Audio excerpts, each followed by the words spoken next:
The ജേർണലിസ്റ്റിലേക്ക് Gulf മേഖലയിലെ പ്രാദേശിക അടിസ്ഥാന സൗകര്യങ്ങൾ പൂർണ്ണമായി തകർക്കും എന്നുവെച്ചാൽ പാലങ്ങൾ, റോഡുകൾ, കെട്ടിടങ്ങൾ, എണ്ണ ഉൽപാദന കേന്ദ്രങ്ങൾ അടക്കം കണ്ണിൽ കണ്ടതെല്ലാം അടിച്ചു തകർക്കുമെന്ന ഭീഷണിയാണ് ഇറാൻ ഏറ്റവും പുതുതായി മുന്നോട്ട് വച്ചിരിക്കുന്നത്. ലോകത്തെ മുഴുവൻ ഞെട്ടിക്കുന്ന വിധത്തിലുള്ള, പശ്ചിമേഷ്യയെ മുഴുവൻ വലിയ ആശങ്കയിലേക്ക് തള്ളിവിടുന്ന വിധത്തിലുള്ള, അത്രയും ആക്രമണോത്സുകമായ വിധത്തിലുള്ള അതിതീവ്രമായ ആക്രമണങ്ങളിലേക്ക് ഞങ്ങളെ കടത്തിവിടരുത് എന്ന മുന്നറിയിപ്പാണ് ഇറാൻ അമേരിക്കയ്ക്ക് മുന്നിൽ വെച്ചിരിക്കുന്നത്. ഈ യുദ്ധചരിത്രത്തിൽ ആദ്യമായാണ് ഗൾഫ് മേഖലയുടെ സകല പ്രാദേശിക അടിസ്ഥാന സൗകര്യങ്ങളും ഞങ്ങൾ തകർത്തു കളയുമെന്ന തരത്തിൽ ഇറാൻ ഇത്രയും തീവ്രമായ ഒരു മുന്നറിയിപ്പ്, വെല്ലുവിളി മുന്നോട്ട് വയ്ക്കുന്നത് എന്നുള്ളതാണ് ഏറ്റവും പ്രധാനപ്പെട്ട കാര്യം. ഞാൻ ഈ പറയുന്നത് അല്പസമയം മുമ്പ് പുറത്തു വന്ന അൽ ജസീറയുടെ റിപ്പോർട്ടിനെ ആസ്പദമാക്കിയാണ്. ആ റിപ്പോർട്ട് കാണുക. Iran war live.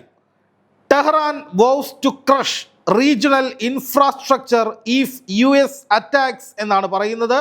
ഉമുദ് ഉറാസും ഉറൂബ ജമാലും ചേർന്ന് തയ്യാറാക്കിയ റിപ്പോർട്ടാണ്. അതിൽ കൃത്യമായി പറയുന്നു, ഇറാൻസ് military wants all infrastructure in the region will be crushed under steel blows if the United States carried out its threat to attack Iran's civilian sites എന്നാണ്. അതിൽ നിന്ന് തന്നെ അർത്ഥം വ്യക്തമാണ്. അതിൻ്റെ തർജ്ജമ ഇങ്ങനെയാണ്: ഇറാൻ്റെ സിവിലിയൻ കേന്ദ്രങ്ങളെ ആക്രമിക്കുമെന്ന ഭീഷണി അമേരിക്ക നടപ്പിലാക്കിയാൽ മേഖലയിലെ എല്ലാ അടിസ്ഥാന സൗകര്യങ്ങളും തകർക്കപ്പെടുമെന്ന് ഇറാൻ സൈന്യം മുന്നറിയിപ്പ് നൽകുന്നു. എന്ന് വെച്ചാൽ ഇപ്പോൾ അമേരിക്ക കഴിഞ്ഞ കുറച്ച് മണിക്കൂറുകളായി, ഇന്ന് യുദ്ധത്തിൻ്റെ 5ാം ദിവസമാണ്, അതായത് അമേരിക്കയും ഇസ്രായേലും ചേർന്ന് ഫെബ്രുവരി 28-ന് ആരംഭിച്ച ഇറാനിലേക്കുള്ള യുദ്ധം ഇപ്പോൾ ശരിക്കും 3ാം ഘട്ടത്തിലാണ്. അതിൽ ആദ്യത്തെ ഘട്ടം എന്ന് പറയുന്നത് ജൂൺ 15 വരെയുള്ള ഒരു കാലയളവാണ്. അതായത് തുടർച്ചയായ യുദ്ധവും വെടിനിർത്തൽ ചർച്ചകളും ഒക്കെ ആയിട്ടുള്ള കാലഘട്ടം. അതിനുശേഷം ജൂൺ 15-ന് വെടിനിർത്തൽ കരാറിൽ ഒപ്പുവെച്ചതിന് ശേഷം ഈ യുദ്ധം തുടങ്ങുന്ന 5 ദിവസം മുമ്പ് വരെയുള്ള സമയം 2ാം ഘട്ടമാണ്. അത് വെടിനിർത്തലിൻ്റെയും സമാധാനത്തിൻ്റെയും ഹോർമുസ് തുറന്നു കൊടുത്തതിൻ്റെയും ഒക്കെ സമയമായിരുന്നു. അതിനുശേഷം 5 ദിവസം മുമ്പ് ആരംഭിച്ച ഇപ്പോൾ നടന്നുകൊണ്ടിരിക്കുന്ന അതിതീവ്രമായ യുദ്ധമാണ് ഈ യുദ്ധ സാഹചര്യങ്ങളിലെ 3ാമത്തെ ഘട്ടം. അതിൽ ഈ 3ാം ഘട്ടത്തിൽ 5ാം ദിവസം നിർണായകമായതും ആദ്യമായി തന്നെ ഇറാൻ പറയുന്നതുമായ ഞെട്ടിക്കുന്നൊരു പ്രസ്താവനയാണ്, അല്ലെങ്കിൽ ഒരു വെല്ലുവിളിയാണ്. ഇറാനിലെ ജനവാസ മേഖലകളിലേക്ക് നിങ്ങൾ ആക്രമണം നടത്തിയാൽ പിന്നെ മേഖല എന്ന വാക്ക് ഇറാൻ എപ്പോഴും ഉപയോഗിക്കുന്നത് ഗൾഫ് രാജ്യങ്ങളെ, GCC രാജ്യങ്ങളെ കേന്ദ്രീകരിച്ചാണ്. പ്രത്യേകിച്ചും Kuwait, Saudi, Qatar, Oman, Bahrain, Jordan ഒക്കെ അടങ്ങുന്ന മേഖല എന്നാണ് ഇറാൻ എപ്പോഴും ഉപയോഗിക്കാറ്. അപ്പോൾ ഇതിനു മുമ്പ് മേഖലയിലെ അമേരിക്കൻ സൈനിക താവളങ്ങൾ ഞങ്ങൾ തകർക്കുമെന്ന് പറഞ്ഞാൽ ഞാൻ ഈ മേൽപ്പറഞ്ഞ രാജ്യങ്ങളിലെ സൈനിക കേന്ദ്രങ്ങളിലേക്കാണ് പ്രധാനമായും ആക്രമണം നടത്താറ്. അപ്പോഴും സൗദിക്ക് നേരെ കാര്യമായ ആക്രമണങ്ങൾ നടത്താറുണ്ടായിരുന്നില്ല. ഖത്തറും കുവൈറ്റും ബഹ്റൈനും ജോർദാനും ഒക്കെയാണ് മിക്കപ്പോഴും ഇറാൻ്റെ ആക്രമണങ്ങൾക്ക് ഇരയായിരുന്നത്. പക്ഷേ അതൊക്കെ എന്ന് പറയുന്നത് സൈനിക കേന്ദ്രങ്ങളിലേക്കാണ്, അതും അമേരിക്കയുടെ സൈനിക കേന്ദ്രങ്ങളിലേക്കാണ് ആ ആക്രമണങ്ങളൊക്കെ നടന്നിരുന്നത്. പക്ഷേ ഇപ്പോൾ ആദ്യമായി ഇറാൻ തുറന്നടിച്ച് പറയുന്നു, ഇറാൻ്റെ ജനവാസ മേഖലയിലേക്ക് ആക്രമണങ്ങൾ നടക്കുകയാണെങ്കിൽ, അല്ലെങ്കിൽ ആക്രമണങ്ങൾ നടത്തും എന്ന അമേരിക്കയുടെ പ്രസ്താവന യാഥാർത്ഥ്യമാവുകയാണെങ്കിൽ മേഖലയിലെ അടിസ്ഥാന സൗകര്യങ്ങൾക്ക് നേരെ ഞങ്ങൾ ശക്തമായ ആക്രമണം നടത്തും. എന്തൊക്കെയാണ് ഈ അടിസ്ഥാന സൗകര്യങ്ങൾ എന്ന് പറയുന്നത്? അതിൽ റോഡുകൾ ഉൾപ്പെടാം, പാലങ്ങൾ ഉൾപ്പെടാം, അവിടുത്തെ വ്യവസായ കേന്ദ്രങ്ങൾ ഉൾപ്പെടാം, കുടിവെള്ള സ്രോതസ്സുകൾ ഉൾപ്പെടാം, അതുപോലെ എണ്ണപ്പാടങ്ങൾ ഉൾപ്പെടാം. എല്ലാം അടിസ്ഥാന സൗകര്യങ്ങളുടെ ഭാഗമായി കണക്ക് കൂട്ടാവുന്നതാണ്. കെട്ടിടങ്ങൾ ഉൾപ്പെടാം, താമസ സ്ഥലങ്ങൾ ഉൾപ്പെടാം.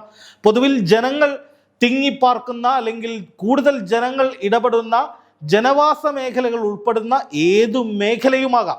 അതായത് എവിടേക്ക് വേണമെങ്കിലും ആക്രമണം നടത്താമെന്ന വലിയ ഭീഷണി തന്നെയാണ് ഇറാൻ മുന്നോട്ട് വെച്ചിരിക്കുന്നതെന്നാണ് നമ്മൾ ഇതിൽ നിന്ന് മനസ്സിലാക്കേണ്ടത്. ഇത്രയും നാളും ഇറാൻ അമേരിക്കയുടെ സൈനിക കേന്ദ്രങ്ങൾക്ക് നേരെ ആക്രമണം നടത്തുമെന്ന് പറയുകയും ഗൾഫ് മേഖലയിലെ ജനവാസ കേന്ദ്രങ്ങൾ ഞങ്ങൾ ആക്രമിക്കാറില്ല എന്ന് പറയുകയും ഗൾഫ് രാജ്യങ്ങൾ സഹോദര രാജ്യങ്ങളാണ് എന്ന് ചൂണ്ടിക്കാണിക്കുകയും ഒക്കെയാണ് ചെയ്തിരുന്നത്. അന്നും ഇറാൻ പറയാറ് അമേരിക്കയുടെ സൈനിക കേന്ദ്രങ്ങൾ ഗൾഫിലില്ലെങ്കിൽ ഞങ്ങൾ അങ്ങോട്ടേക്ക് ആക്രമണം നടത്തില്ല എന്നായിരുന്നു. പക്ഷേ ഇപ്പോൾ കാര്യങ്ങൾ മാറിയിരിക്കുകയാണ്.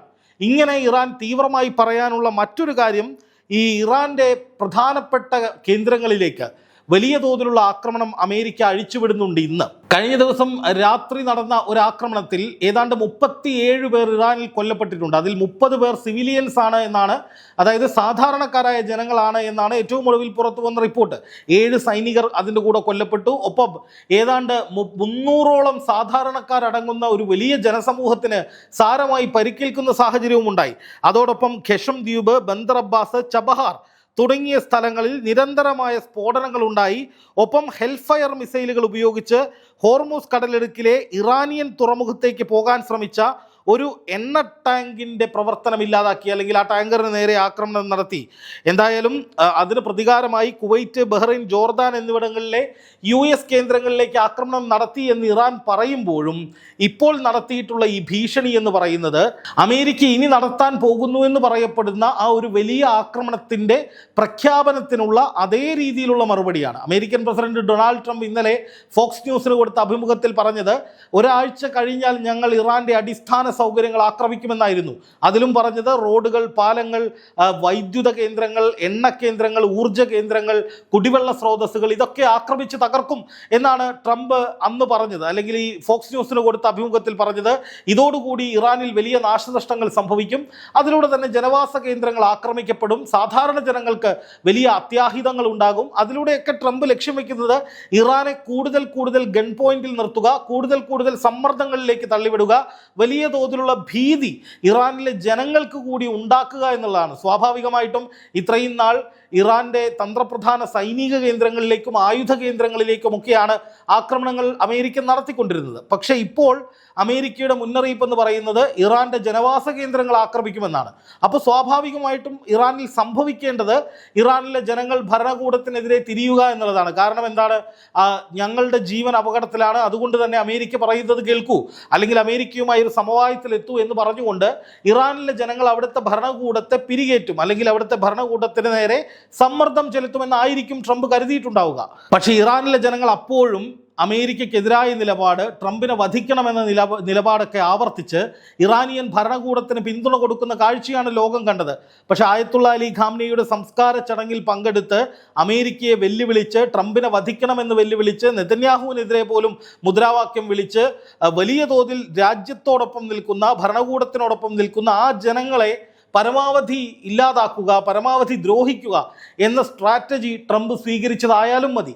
എന്തായാലും ഇറാനിലെ ജനവാസ കേന്ദ്രങ്ങളിലേക്ക് കൂടുതലായി ആക്രമണങ്ങൾ നടക്കുന്നു എന്നുള്ളതൊരു യാഥാർത്ഥ്യമാണ്. അതിനിയും വർദ്ധിക്കാനുള്ള സാധ്യതകൾ തെളിഞ്ഞു കാണുന്ന വിധത്തിലാണ് ട്രംപിൻ്റെ ഏറ്റവും പ്രധാനപ്പെട്ട ആ പ്രസ്താവന വന്നത്. അതുകൊണ്ട് തന്നെ അതിനെതിരെ ശക്തമായ നിലപാട് സ്വീകരിക്കുക എന്നതിൻ്റെ കൂടി അടിസ്ഥാനത്തിലാണ് ഗൾഫ് രാജ്യങ്ങൾക്ക് മുഴുവൻ വലിയ ഭീതിയും സമ്മർദ്ദവും സമ്മാനിക്കുന്ന വിധത്തിൽ ഇറാൻ കൃത്യമായി മേഖലയിൽ പ്രധാനപ്പെട്ട അടിസ്ഥാന സൗകര്യ മേഖലകൾ തകർക്കുമെന്ന് പറയുന്നത്. അതിലിപ്പോൾ വെള്ളം കിട്ടുന്ന കുടിവെള്ള പദ്ധതികൾ, ജലശുദ്ധീകരണശാലകൾ, റോഡുകൾ, പാലങ്ങൾ, ഇതൊക്കെ അടിസ്ഥാന സൗകര്യങ്ങളാണ്. കൃത്യമായി ഇന്ന രാജ്യത്തെ ഇന്ന അടിസ്ഥാന സൗകര്യം എന്നൊന്നും പറഞ്ഞിട്ടില്ല. മേഖലയിലെ പ്രാദേശിക അടിസ്ഥാന സൗകര്യങ്ങൾ എന്ന് പറയുമ്പോൾ അത് എന്തും വരാം. പക്ഷേ ഒന്നുറപ്പാണ്, അങ്ങനെയുള്ള ആക്രമണങ്ങൾ ഇറാൻ നടത്തിയാൽ ഈ യുദ്ധത്തിൻ്റെ തലം മറ്റൊരു ലെവലിലേക്ക് മാറും. കൂടുതൽ സാധാരണക്കാരെ ബാധിക്കുന്ന, ഒരുപാട് ജനങ്ങളുടെ ജീവൻ വെച്ച് കളിക്കുന്ന വിധത്തിലേക്കുള്ളൊരു വലിയ തീക്കളിയായത് മാറും. അതിലേക്ക് ഇറാൻ ഇതുവരെ കടന്നിട്ടില്ല, അല്ലെങ്കിൽ അങ്ങനെ ഒരു യുദ്ധം ഇറാൻ നടത്തിയിട്ടില്ല. പക്ഷേ അമേരിക്ക ഇറാനിലെ ജനങ്ങളെ വധിക്കാനാണ് നീങ്ങുന്നതെങ്കിൽ സമാനമായ രീതിയിൽ തിരിച്ചടി കൊടുക്കുമെന്ന് ഇറാൻ പറയുന്നതിലൂടെ ശക്തമായൊരു വെല്ലുവിളിയാണ് അമേരിക്കയ്ക്ക് മുന്നിൽ വരുന്നത് എന്ന് മാത്രമല്ല, ഇറാന് നേരെ ജനവാസ മേഖലയിലേക്ക് ആക്രമണം നടത്തണോ വേണ്ടയോ എന്ന കാര്യത്തിൽ ഒരു ആശയക്കുഴപ്പവും ട്രംപിനെ സൃഷ്ടിക്കുക എന്ന ലക്ഷ്യവും ഇറാന്റെ ഈ പദപ്രയോഗങ്ങൾക്ക് മുന്നിൽ ഉണ്ട് എന്ന് മനസ്സിലാക്കുന്നു.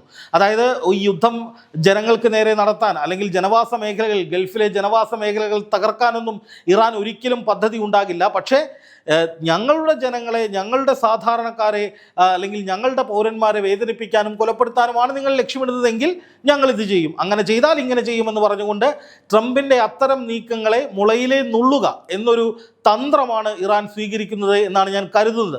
കാരണം സാധാരണ ജനങ്ങളെ ആക്രമിക്കാനും അവരെ ഇല്ലാതാക്കാനും ആയിരുന്നുവെങ്കിൽ നേരത്തെ തന്നെ ഇറാൻ അത് ചെയ്യാമായിരുന്നു. കാരണം ഗൾഫ് രാജ്യങ്ങളിലേക്ക് ഇറാന് വളരെ എളുപ്പത്തിൽ അവരുടെ മിസൈലുകളും മറ്റ് ആയുധങ്ങളും പ്രയോഗിക്കാൻ കഴിയും. പക്ഷേ ഇറാൻ എപ്പോഴും തിരഞ്ഞെടുത്തിട്ടുള്ളത് ഗൾഫ് മേഖലയിലെ അമേരിക്കൻ സൈനിക കേന്ദ്രങ്ങളാണ്. അപ്പോൾ അതുകൊണ്ട് തന്നെ ഈ പറച്ചിൽ എന്ന് പറയുന്നത് അമേരിക്കയെ വെല്ലുവിളിക്കുന്നതാണ്, അല്ലെങ്കിൽ അമേരിക്കയെ ഇറാനിലേക്ക് നടത്താൻ പോകുന്ന ആക്രമണത്തിൽ നിന്ന് പിന്തിരിപ്പിക്കുക എന്ന ലക്ഷ്യത്തോടു കൂടിയുള്ള സമ്മർദ്ദതന്ത്രമാണ്. ഗൾഫ് രാജ്യങ്ങളെ അമേരിക്കയ്ക്കെതിരെ തിരിക്കുക എന്ന ലക്ഷ്യവും ആത്യന്തികമായി ഈ വെല്ലുവിളിക്ക് പിന്നിൽ ഉണ്ട് എന്ന് തന്നെയാണ് മനസ്സിലാക്കേണ്ടത്.